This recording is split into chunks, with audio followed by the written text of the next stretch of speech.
Bismillahirrahmanirrahim. I am Dr. Uzma Shehzad, and today we are going to discuss an important topic of gynecology, that is climacteric or menopause.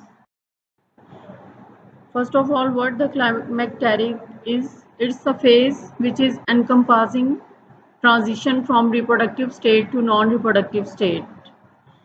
It's basically a perimenopausal period with functional ovarian involution characterized by occurrence of somatic and psychological signs and symptoms associated with changes in endocrine system. Average age of menopause is 50. Menopause itself is a permanent cessation of menstruation from the loss of ovarian follicular activity. Natural menopause is recognized to have occurred after 12 consecutive months of amenorrhea for which no obvious pathological or physiological cause is found.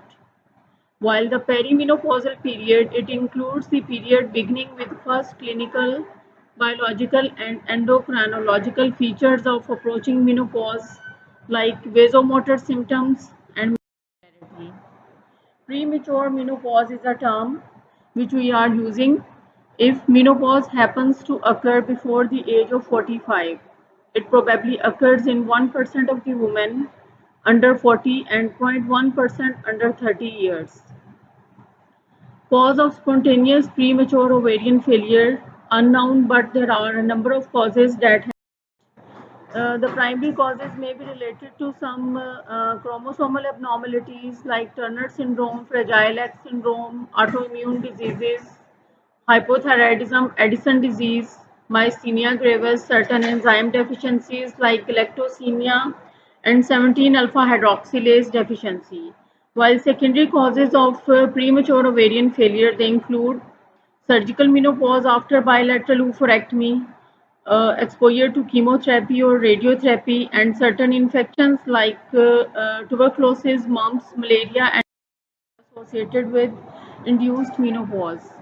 Induced menopause is defined as cessation of menstruation that follow either surgical removal of both ovaries or there is iatrogenic ablation of ovarian function, for example by chemotherapy or radiotherapy. Pathophysiology of endocrine changes that occur during climacteric or menopause, they are related to age, leading to an decrease in ovarian primordial follicles number that leads to a decreased production of inhibin. Reduced inhibin will reduce the negative feedback and will lead to an increase in FSH secretion from pituitary gland. Ovaries, they become less responsive to these gonadotrophins, so the estrogen levels fall. Gonadotrophin levels, they rise due to absent negative feedback, and other hormonal changes include androgens like testosterone, androstenedione, dehydroepiandrosterone, and dehydroepiandrosterone sulfate. They all symptoms of climacteric or menopause, they are varied, and they include the vasomotor system and the feeling of vasomotor flushes. It's a hallmark of female climacteric and is experienced by about 80% of the women. Hot flushes and night sweats, they occur in perimenopausal period, but their prevalence is very high in the first year of menopause, lasting for 1 to 2 years, and in some women longer than 5 years. Pathophysiology of these vasomotor symptoms is due to heat loss mediated by cutaneous vasodilatation over the upper trunk. Sympathetic nervous system of blood flow in the skin is impaired and reflex constriction is not elicited. More recently, 5-hydroxytryptamine and its receptors in the central nervous system, they have been implicated for causing vasomotor symptoms and flash. The second common symptoms that are experienced by most patients who are approaching menopause, they are psychological symptoms including fatigue, nervousness, headache, insomnia, depression, irritability, and palpitations. These are related to fluctuations of hormone levels, and dominotherapy, insomnia, and fatigue. They occur due to night sweats, and they keep the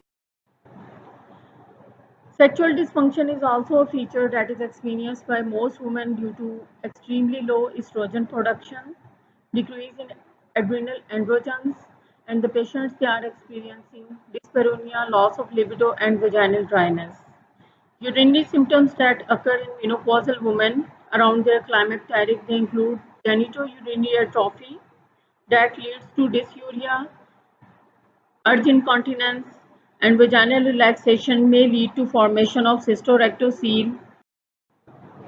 Long-term effects of climacteric include its effects on bones and heart, related to effects on skeletal system. They include osteoporosis.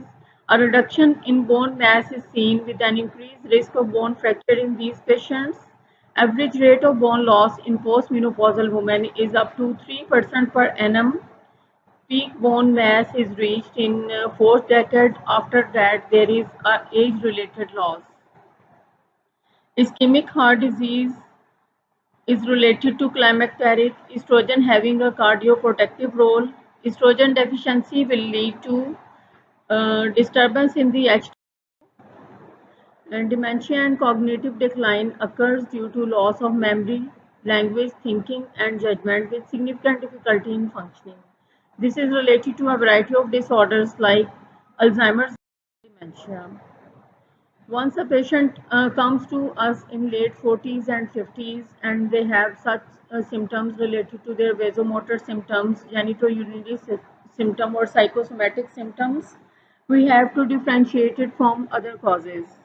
Other causes that can have to be differentiated include premenstrual syndrome and endogenous depression in patients who are having perimenopausal age but they are not yet developed menopause.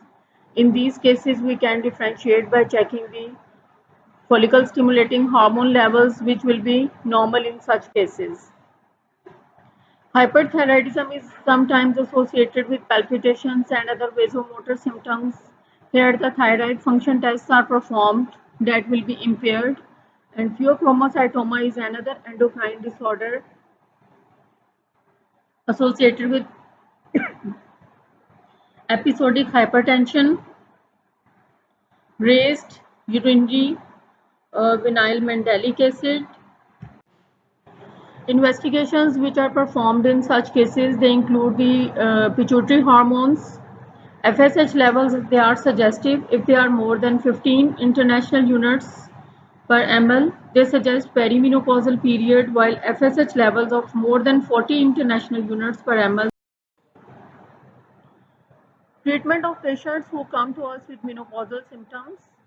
The aim of treatment here is to control their hot flushes, their urogenital symptoms, and psychological symptoms, and to prevent the long-term consequences of menopause like ischemic heart disease and osteoporotic bone fractures. Treatment options which are available in such cases they include hormonal treatment, medications. Hormonal medications, they are indicated in women with perimenopausal symptoms like vasomotor and who are having cycle irregularities in the perimenopausal period and patients who are having increased risk of osteoporosis. First of all, before starting the treatment, we have to evaluate our patient and to check their vitals, take their weight, and breast examination is performed for any lump or mass that may exclude the use of estrogens. Pelvic examination again for any mass. Cervical smear is performed and mammography is carried out in certain cases. And in selective patients, we have to perform renal and liver functions, and we have to perform their lipid profiles, pelvic ultrasonography, endometrial sampling in some patients, and bone. And while patients are taking their treatment, we have to perform regular follow-up of the patients to assess the benefits and side effects of the drugs. First, we have to call our patients every 3 months and then annually. And we have to assess for the symptom control, any breast tenderness, leg cramps, check the blood pressure and weight, and breast examination and mammography in selected cases, and cervical cytology is also. This treatment is usually prescribed for a period that varies from 3 months to 1 year, and for prevention of cardiac disease and osteoporosis, hormone replacement therapy, it should be prescribed for up to 5 to 10 years but with serious side effects. Now we will discuss the different treatments which are available for menopausal women. These include hormonal treatments, and the first option is estrogen alone. Estrogen alone is given continuously after hysterectomy, and these include Proganova, which is given at a dose of 2 milligrams daily, while estrogen progesterone combinations are given in cases with intact uterus, because if we will be giving alone estrogen, it will lead to endometrial hyperplasia and development of endometrial carcinoma. Combination of progesterone, it will eliminate the risk by causing regular shedding of endometrium. Administration options available are Clyman and Famotidine. Third option is continuous combined treatment. It is given to women who have more than 1 year since their last period. Here we have to give them amenorrhea treatment, and dosage of progesterone here is less than cyclical HRT. And these drugs which are available are Premia 5 continuous and Premia 2.5 continuous.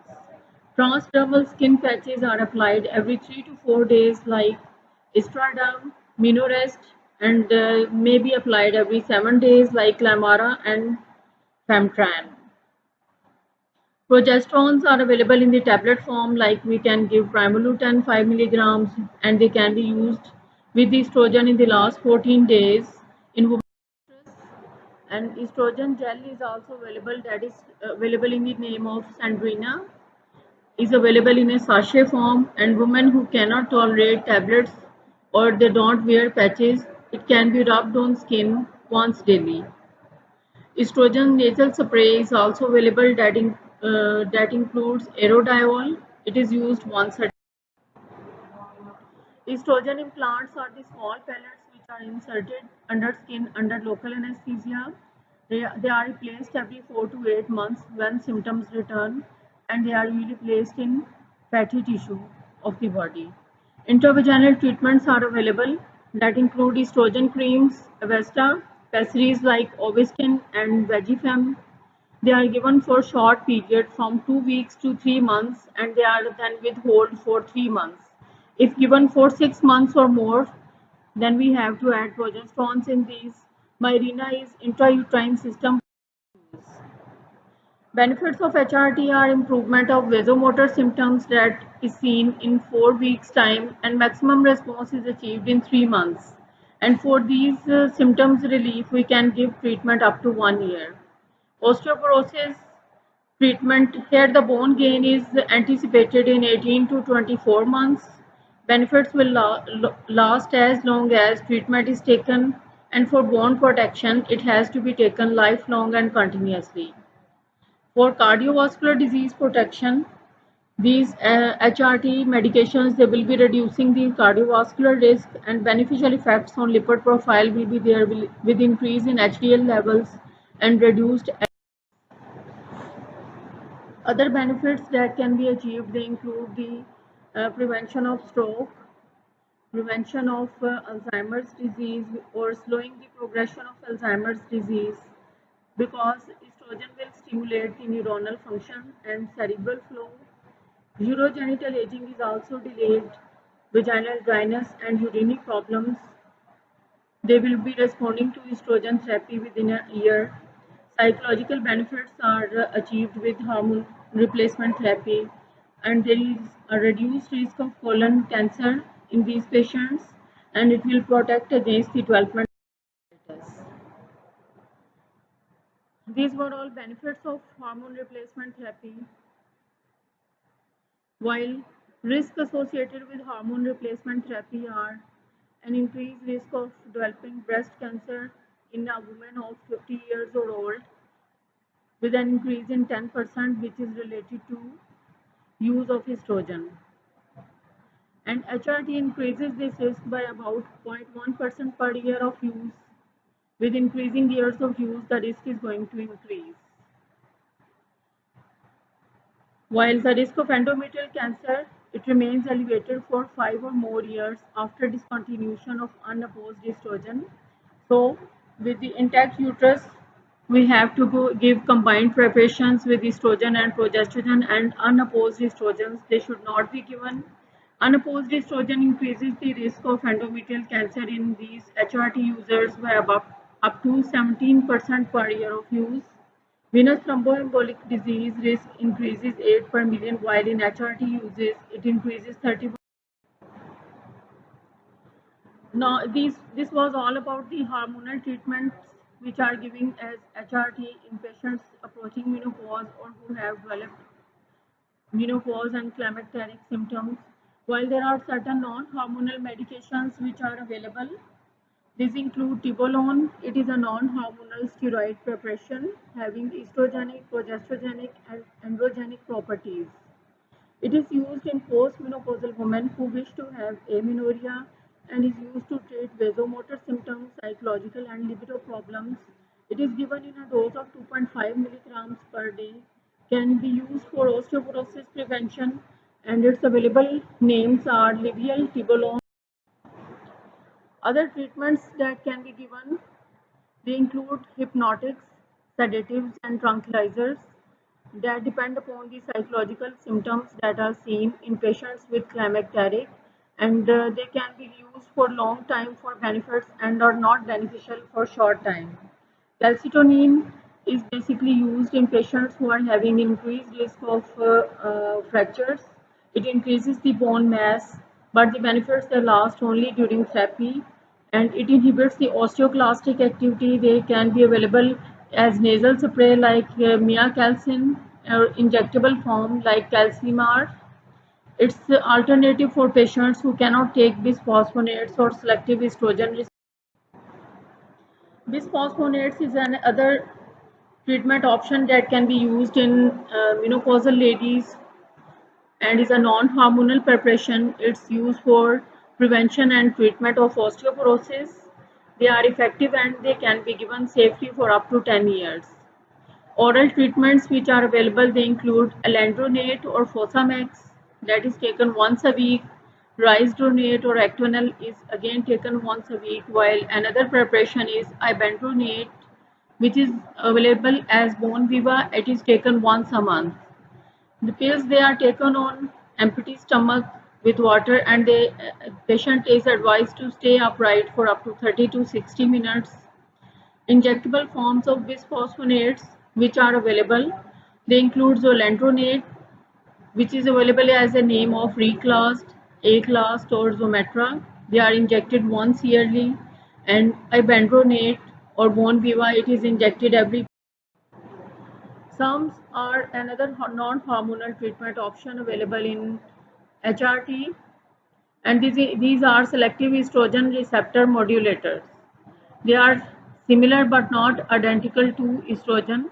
Raloxifene is a drug which provides bone benefits of estrogen without increasing the risk of estrogen-related breast and uterine cancer. Available in the name of Avista, which is given in a dose of 60 milligrams per day. Its side effects are that it increases the risk of venous thromboembolism and should not be given to patients who are having history of thromboembolic disease, stroke, or heart disease. It's a no-bleed therapy and will not stimulate the endometrium yet. This completes the hormonal and non-hormonal medications which are used in patients approaching menopause or climacteric. Apart from these preparations, we have to take certain supportive measures in these patients.